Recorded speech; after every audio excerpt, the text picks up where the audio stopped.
In the frozen twilight of 1944, deep within the crumbling remnants of a French village, a group of high-ranking German officers huddled inside a commandeered chateau.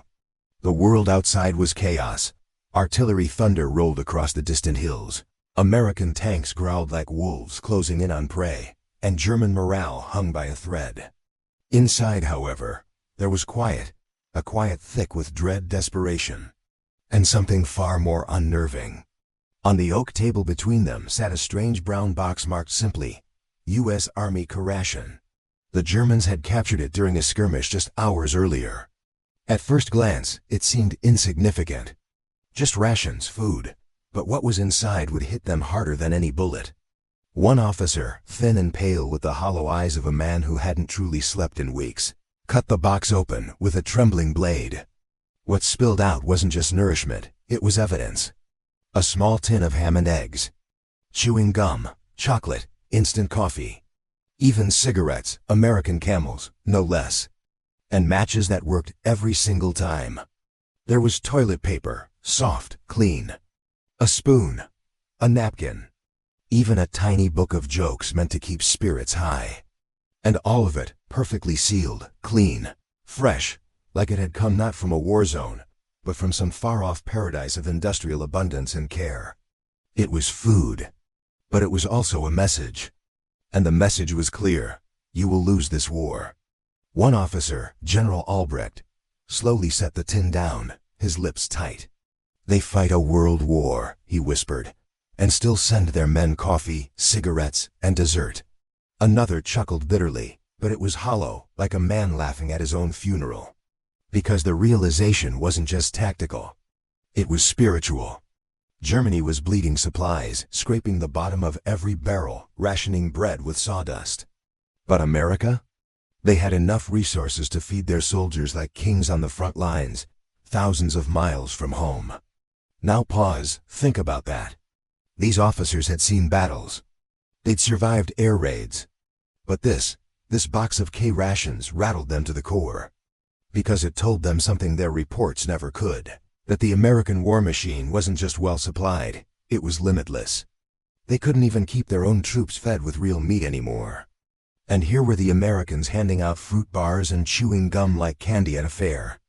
As the officers sifted through the box, they weren't just examining contents. They were facing the truth none of them dared say aloud. The war was no longer winnable. And worse, America wasn't tired. They weren't exhausted. They were just getting started. The psychological weight of that realization crushed down harder than any artillery barrage. In that cold French room, under the flickering light of a stolen lamp, these proud officers came face to face with a quiet, devastating truth. Not through a speech, not through a battle, but through a ration box. And that is what made the American K-Ration one of the most powerful weapons of World War II. But this was only the beginning. Because just days after that discovery, a German unit would intercept an entire American supply drop, and what they found inside would not only confirm their fears, it would break the will of an entire division. What was in that drop? Why did German commanders go silent for days after? And what psychological war did the Allies launch? Without a single bullet? As the German officers peeled back the metal lid of the captured American K-Ration box, the room went silent. Inside, they expected something bland and desperate, perhaps hard biscuits, meager meat, or dry crumbs barely enough to sustain a man. But what they found instead was something that rattled their confidence more than any gunshot or explosion ever could. There, neatly packed, was a full, calorie-rich meal: canned ham and eggs, cheese spread, fruit bars, a sweet chocolate D-bar, gum, even cigarettes and instant coffee, all carefully arranged like a soldier's own grocery shelf. The colors, the packaging, even the aroma, it felt absurd. How could an enemy be so well fed? One officer muttered, "This is what they give to ordinary soldiers." The others didn't respond. They didn't need to. Their silence was the sound of something crumbling, the illusion that Germany's war machine was still ahead. What lay before them wasn't just food. It was industrial might. It was logistics. It was a nation with such overflowing production power that it could afford to send luxuries to the front lines. They suddenly realized, America wasn't merely fighting, America was just warming up.